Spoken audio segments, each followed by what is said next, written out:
I like that. Rhode Island Yacht Club. Oh, do I? Give me a point when I'm...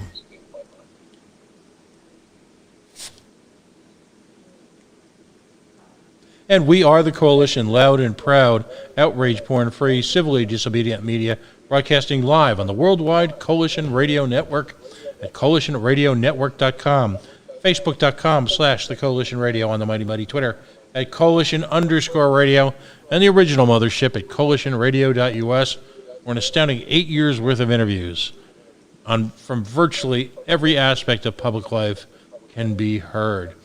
Well, special version of the Coalition tonight. A friend of mine was kind enough to join us.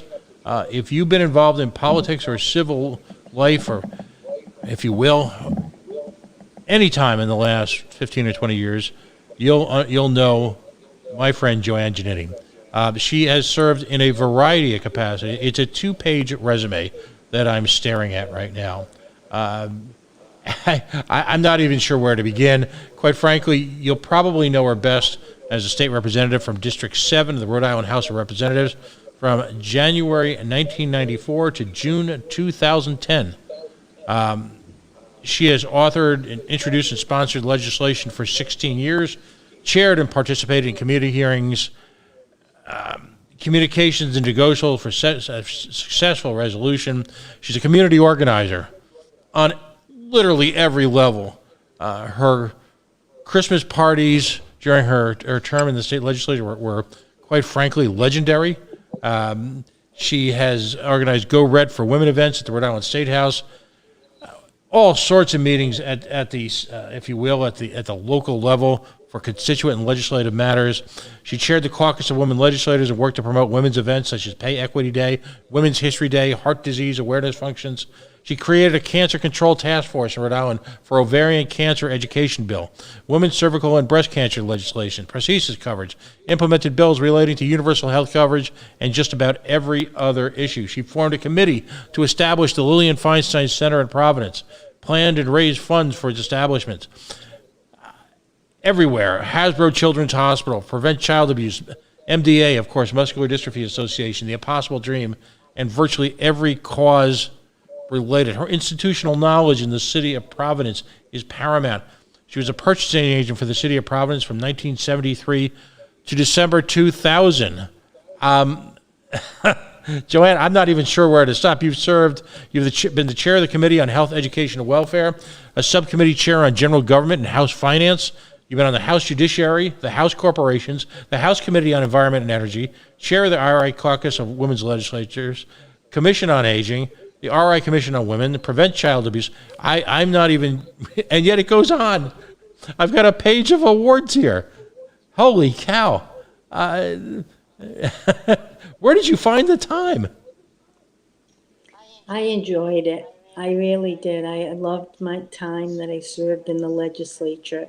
I really did. And it was very rewarding to me to feel good, doing the things I did.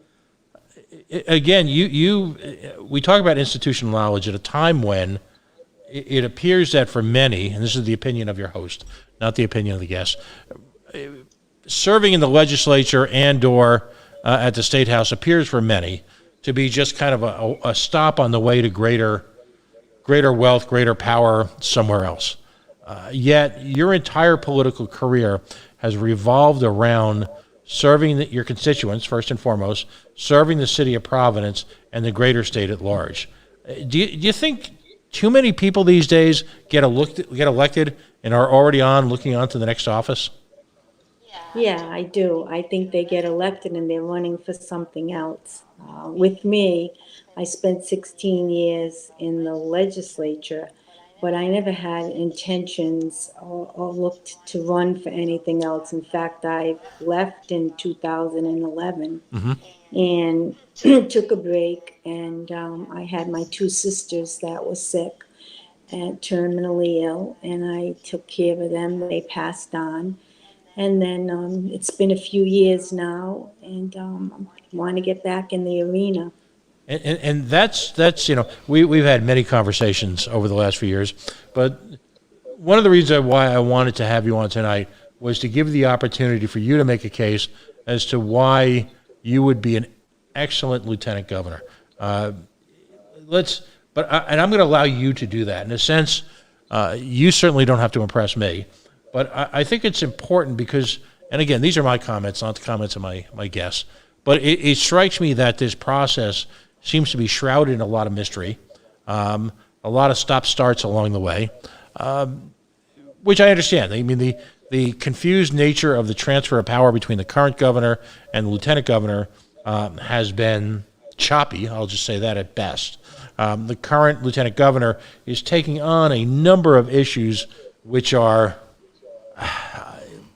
wow, he's been handed quite the dinner plate, if you will, ranging from dealing with the implications of an international pandemic, an economy clearly severely impacted by said pandemic, a lot of confusion in terms of our state's reaction to it. Basically, he's inheriting a kind of mess. And that clearly is his priority. He's done yeoman's work over the last couple of years looking to support the small business community. So these are challenging times. Let me ask you first, why is it important at this moment in time that someone with a great deal of institutional knowledge who seeks to serve only in the capacity of the lieutenant governor at this point and with a clear commitment to service that goes back across both sides, if you will, of the political aisle, why is that so important right now? Oh, it's important because we're in a crisis. And, the lieutenant governor is taking over a position that he really isn't that familiar with because he hasn't been briefed on everything that's going on, as you said. But there are three things facing Rhode Islanders that I think are the most important. Number one is the coronavirus and getting our people vaccinated. Number two is making sure that our children can get back in school in a safe environment because their education is important. And number three is helping small business because small business helps jobs in the economy. So there are three things that you need to have some institutional knowledge and some knowledge of how the system works in state government. State government is a lot different from city government. I've worked in both. But state government is totally different. And you need to know who's who, and you need to be prepared. And you need to have the experience. I don't think anyone can just get thrown in a job and not have, and under these conditions, it's not good because we have so many things going on. So you need to have experience. And if you can have experience, as I do, in both city and state government. I've worked with small businesses. I was a purchasing agent. It's important. Let's start at the very beginning. You attended CCRI. You took a number of business courses. You were a qualified real estate agent. You were a travel agent. You had lots of career opportunities coming out of school. You chose instead to get involved in city and then ultimately state government. What were your motivations? I mean, that's a pretty significant career shift. It's interesting. I always worked. I loved politics. I always worked for candidates. I mean, I worked for many over the years. Joe Gavahy, Joe Paolino. I worked for Buddy Sahansi, Mike Solomon. Oh my God, and going on and on. Bruce Sunland. So I have and Patrick Kennedy. Mm-hmm. Patrick Kennedy was a state rep, and he asked me to run for state committee woman in the district. And I was a state committee woman, and then when he accelerated and ran for Congress, I ran for the seat, unendorsed, against two other male opponents in the third column on the old machines. And I won election night by one vote. And wow. we went down, that's by one vote, we went down to the ballots, and I had 33 more ballots than my other two male counterparts. Mm-hmm. And I won the election and did not have the support, even though I was state committee woman, I did not get the endorsement. Right. Ran unendorsed. Wow. And what does that speak to in terms of your commitment to the community and Well, your my knowledge of the commitments to community? the people, and my commitments to the people, my constituents still call me. I have my friend Dottie McCaffrey, I have Arthur Dunnigan, I have Nancy Lee Dowd, Curtis Pugliarovas. I can name almost every day. These are people that I have worked with through my whole career. And they call me almost every day. We keep in touch. I keep as you know, the several Facebook pages. I still do work in the community. I run every 2 years. I have an opponent for district committee, but I keep running. So I'm always on the ballot. And I still, when the vaccine came out, and the registrations, my constituents, my elderly could not go online. So I helped them over the phone. I registered them with them on the phone, signed them up. And, I'm still here for them and they're still there for me. So I have a good rapport with them and I've enjoyed it. I've enjoyed working for the people and the people need a voice. And I don't feel right now that they have the voice that they need. Right. Yeah, there's. How would you react to this statement that corporations and particularly out-of-state businesses have way too much influence on the lives of ordinary Rhode Islanders? Oh, absolutely, they do. And the thing is, years ago, it wasn't that way, but it's changed over the years. And I think that a lot of people right now are feeling frustrated. They're frustrated that they can't, the average person, if you're talking to a senior over 65, 70 years of age, a lot of them do not even go on the internet or computers, and they just don't deal with that. They watch their TV on news at night, and they learn through that or through talking through people, and they want to be kept informed. But they don't want to look at fake news. They want to get the right news. We've seen a lot of that in the last, we never heard of that word before, but we've seen it in the last few years. Right. And I think that people want their politicians to pay attention. You speak to a time, and it wasn't that long ago, when neighborhoods, in terms of their contribution to the political landscape, really mattered. And Rhode Island is a state full of neighborhoods. I live in Cumberland, but I don't never say Cumberland. To other Cumberlandites, I say Arnold Mills. You're you're in Providence, but you understand, having worked so closely with all the different neighborhoods in Providence, their importance. Modern politics sometimes just tries to ignore that. How important to the future of Rhode Island is the fabric of these individual neighborhoods? The diversity is extremely important, and getting to know all the neighborhoods is extremely important. And I talked about the late Buddy Cianci. He could sit down with a cocktail napkin and he could tell you what votes from each neighborhood. And I could tell you that the 4th Ward and the 5th Ward and the 12th Ward and the 6th Ward, and every different area has something different, okay, that they're known for. Or that, and then I go to the 12th Ward and we'd speak about Federal Hill and the fine restaurants, and then we talk about the 6th Ward and the 7th Ward. The 6th Ward would have the best bakeries, D. Louise Bakery, and then the 5th Ward. We can go on and on. Where every municipality has their different neighborhoods, but our neighborhoods in Providence are diverse, and they have a great deal to offer. Now, we're entering a time where we're honest enough to admit that the Rhode Island legislature really, because of the way the governorship is set up constitutionally, is, in my opinion anyway, the most powerful political organization in the state. Yet, as long as I can remember now, we haven't had governors or lieutenant governors, particularly governors, I should say, who've come out of the legislature. And why is that important? Number one, because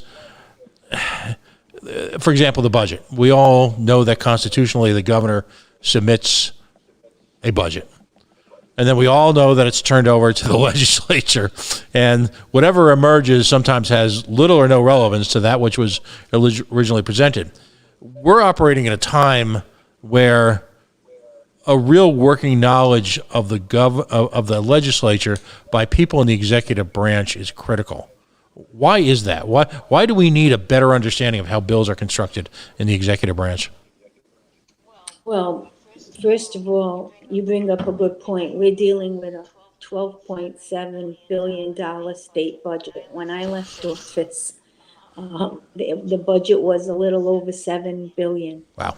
So, and I left in 2011. So you can see how much it's grown in 9 years. And the thing is, whoever goes into these seats, like I can remember, lieutenant governors, have been a lot of former legislators, but that hasn't been the case with the gubernatorial candidates. We see mostly, like I think of Lincoln Alman came in, Kucheri, who served, both of them served 8 years each when I was a state representative. I did not see the last governor before Gina Raimondo, that was Democrat, was I'm trying to think, Bruce Sumlin. Right. Bruce Sumlin. And think about that. He was a businessman. Kucheri was a businessman. And although Chafee was a politician, but Gina Raimondo was in private finance. But Dan McKee, I'm looking at him as a former mayor. There have been many mayors that ran for governor that couldn't make it, couldn't get there. So which the municipal experience is very important to the job. Right. Because the aid to what you do for the cities and towns is extremely important. Because what happens even in Providence, as Providence goes, the rest of the state goes. So you have to have people that are knowledgeable to take these positions, that know what goes on in municipalities, how the neighborhood works, and how state funding cities and towns, distressed communities, and how the education money is allocated. It's very important to know these things. From your time in the General Assembly, what was your proudest accomplishment? Well, I had many that were, but I'll give you a couple. The first bill I ever did, I was a freshman. Brendan's Law was first degree child abuse. Brendan Kuna was 6 months old, and he was literally beaten to death by his natural birth father and brought back to life by the paramedics and adopted by Kathy Kuna, who was his nurse in the hospital. And I still talk to her on occasion. He was severely injured for life, but he's come a long way. And my God, he's like 18 years old now. And I'm thinking back of that was such to get that law passed to help prevent child abuse for other children that go through that, and to think that someone could get away with doing that to a child. My other work I'm proud of is on human trafficking. We basically had a lot of that. Rhode Island was like a haven for sex trafficking because we had an indoor prostitution legal here, and which let traffickers traffic young girls here from Massachusetts, Connecticut, New York, and it literally make them their slaves, sex slaves, and get away with it. And then I did a lot of work to help people, the handicapped, prothesis. It was a shame that people could not pick where they wanted to get their prothesis if they were amputees. So I did bills to make them be able to have a freedom of choice to go where they felt comfortable and reputable people that would give them the right prothesis. Right. So a lot of work on health issues, cancer issues, child abuse, and cancer. You know, my mom died of ovarian cancer, and I worked really hard to get an ovarian cancer education act because no one, when my mom died, it took her 6 months to get diagnosed, and if she had gotten early diagnosis, she might have been able to get some help. You know. Yeah, and that's astonishing. You know, I'm going down the committees that you've served on. Again, I know I read through some of them, but you've served on literally every single committee In the of house, I significance in know. the House. Was I have. Judiciary, Health, Education, Yes. Welfare, House Finance, Constituent Services, Environment and Energy, Corporations Committee. Yeah. Was there a particular favorite or a particular one that you found challenging and most rewarding? Well, I liked the finance committee because I was chair, actually I was chair of general government, which oversees the general administration budget, which is the governor's budget, the lieutenant governor's budget, secretary of state's budget. So I'm familiar with even the lieutenant governor's position, $1 million budget.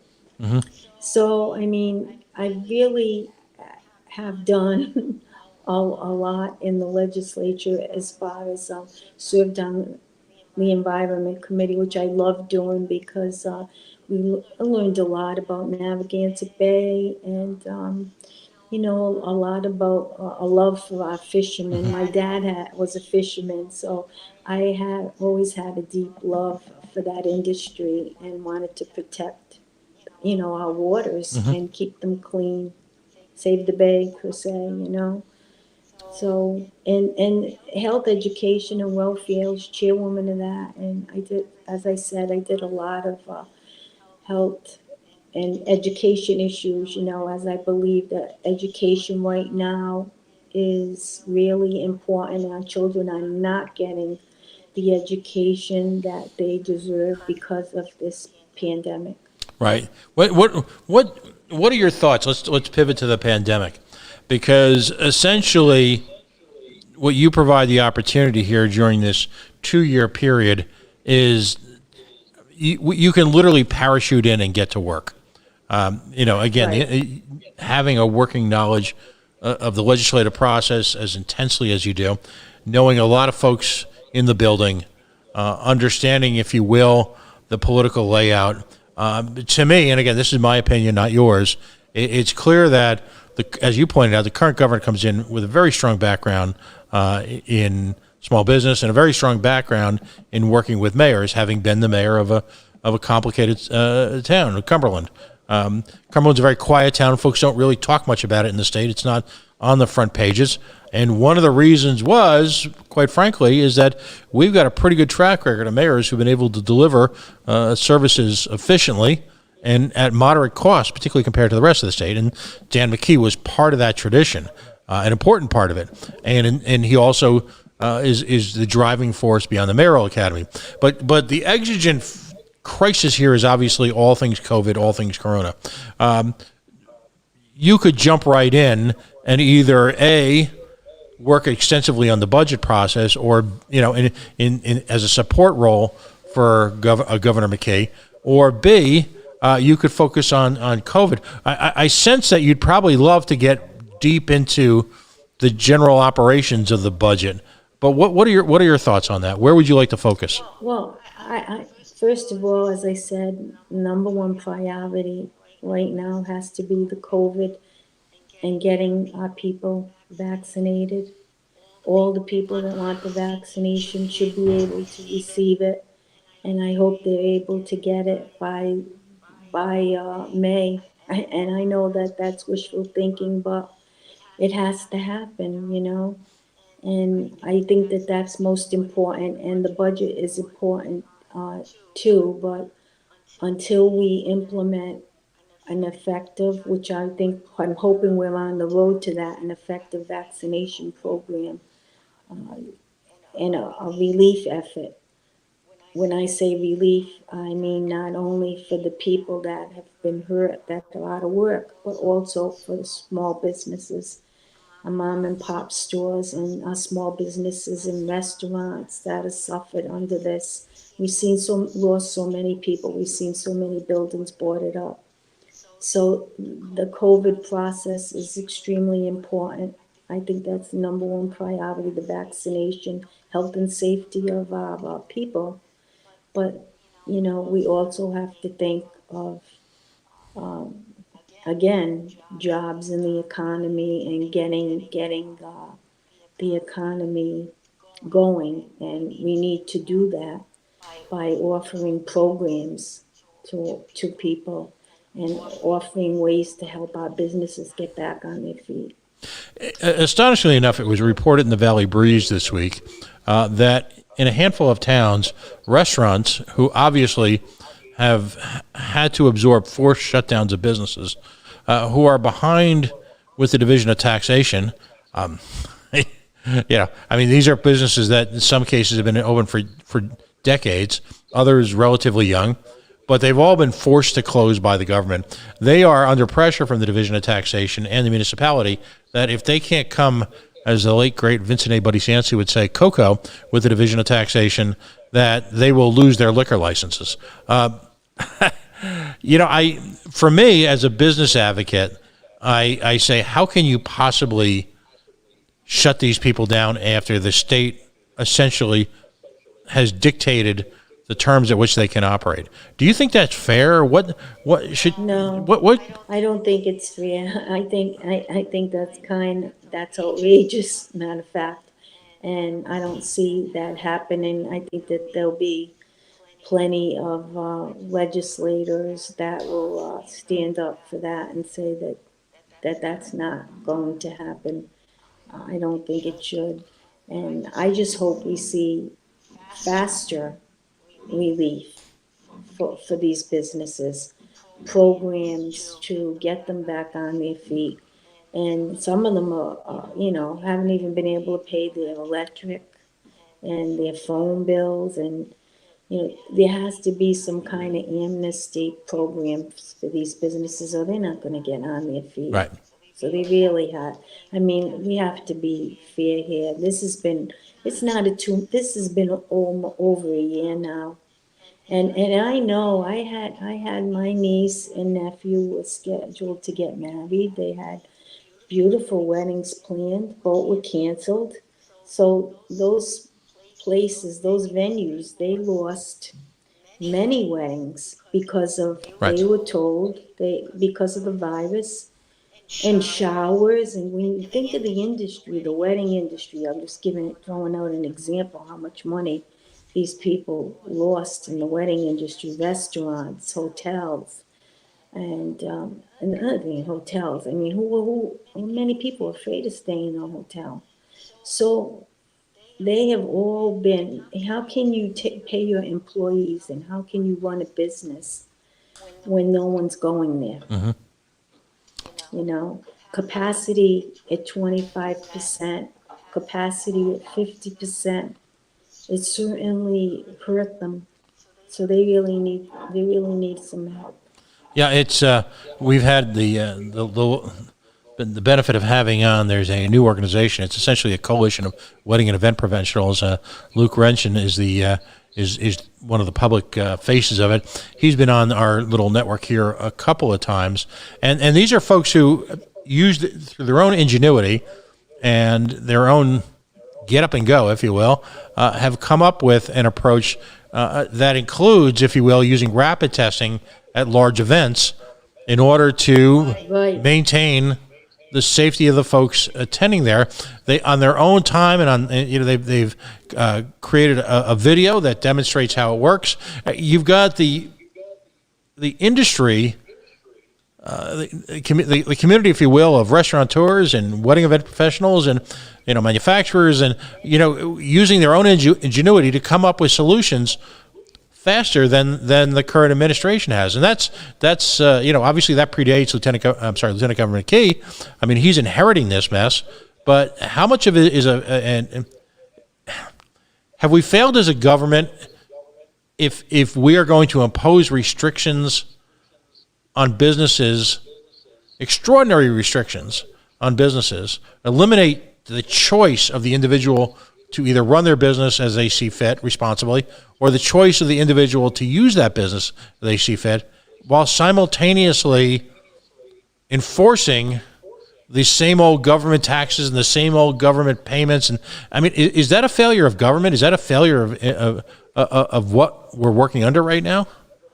Well, it certainly isn't a win-win situation when you have to pay bills and they come due and you don't have the money to pay them because you look at your restaurant and it's empty. Or the 25% capacity, or your bar shut down. Anyone in the restaurant business will tell you that a lot of their money comes from the bar Right. being open. And, people go in, they sit at a bar 2-3 hours, they have a few drinks, then they have dinner. It certainly doesn't make it easier, but as I said before, there has to be a new plan. There has to be a better plan, and I'm hoping the governor. I'm sure he's been hearing them, having meetings with them. I'm sure he has a plan for them, and for not just the small businesses but the big businesses as well, because everyone is suffering. And I want to say one more thing. There were a lot of people that had weddings planned and events and baby showers, and they lost money too. I mean, a lot of people lost deposits. Not all the deposits were, they were hurt by the crisis too, because not everything was returned. Some owners are very good at this, and you know, in life, you have some good and you have some that are not. So it wasn't a win-win situation for the businesses or for the people, or the brides and the grooms and all the people that had events planned. Now they came out with this. I watched the video. I thought it was very innovative to see them do that. And good for them, because they're taking control. And that's what I think you have to do. You can't sit around and wait for someone to come up with an idea. If you can get one yourself, get out there and show it. Right. Let's talk about your role as a woman's legislator. There is a newer caucus that has popped up in the last couple of years, the Progressive, the Women's Caucus. They've been very successful in getting elected.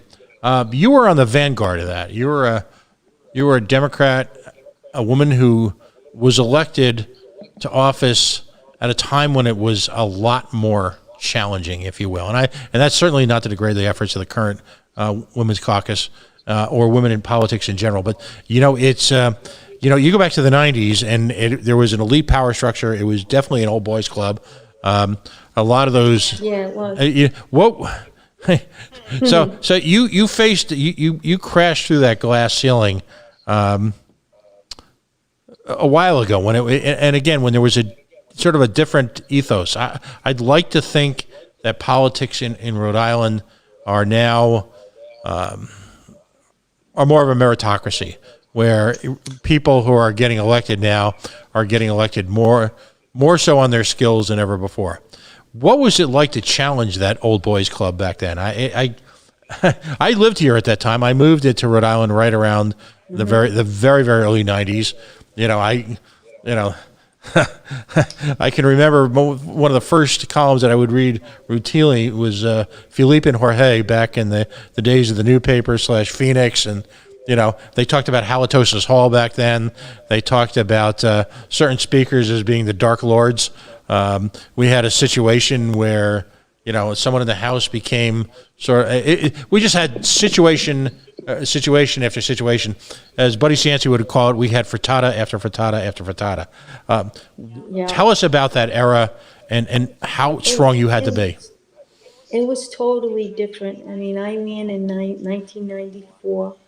And I was a state committee woman, but I was not even given an interview for the Democratic endorsement. Wow.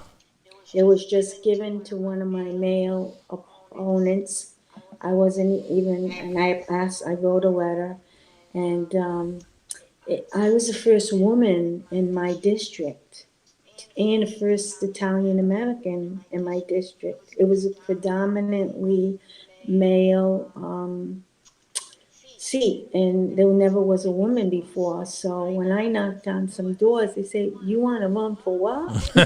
Representative?" And it was, and I would keep, what would happen is I just keep going back to the same people, and I must have walked every house 5 times, and I kept winning people over because some of them hadn't seen their previous, they hadn't seen their elected officials in a long time. And I basically, when I went up to the State House, I was put on special legislation. And they called it a committee of renegades, okay? Because I wasn't endorsed candidate, so I wasn't the pick of the establishment. So when I got put up there, I was considered like a dissident, a renegade, and I was put on special legislation committee. And the first bill that we had that year was the gay rights bill. And we were 9 women on the committee and 4 men. And it was 9 of us women that passed the gay rights bill onto the floor, which they had been trying for 11 years to get through. Wow. So I remember that distinctly. And they sent it to our committee because the year before it went to judiciary and it died. And there was like a big rally and a lot of trouble at the State House. So they sent it to our committee. And I guess they were thinking, well, let them deal with it. Well, we dealt with it. We passed it.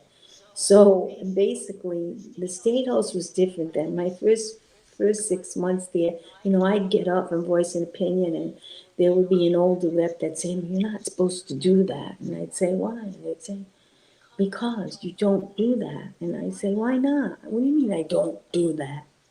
So I mean, it was. By the way, we had the redistricting come up, and they pinned most of the women. We went from 28 women down to 15 because they pinned most of the women against male counterparts, and the men were very well funded.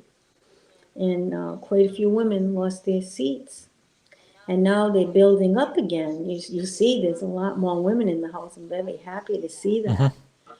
And when I was chair of the Women's Caucus, we would have like luncheons, and our issues were issues that we all agreed on, like pay equity. We did, women made 11 cents on the dollar, and it was just outrageous.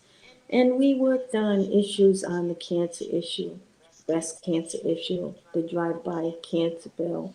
We had we had some great women that were there. That she's late Sue Hensler, Representative Sue Hensler, and Melvoy Benson, Barbara Burlingame. I'm just giving you they were all passed on, but they led the way in a lot of these issues, and it's different now. The women are much more. There's many more of them, and they're more vocal, and they're more outspoken. But we were too, but it was a different way. I mean, we faced the opposition. They're not getting the opposition that we had. They're breaking through the ceiling more. There's a women deputy whip and majority whip. I mean, that's pretty good. This new speaker has the most women in leadership that I've seen. And I was there a long time. Right. So you feel like as lieutenant governor, you could work closely with Mr. Shikarchi. yeah, I know I could. And, I think I could work closely with anyone because I have. Right.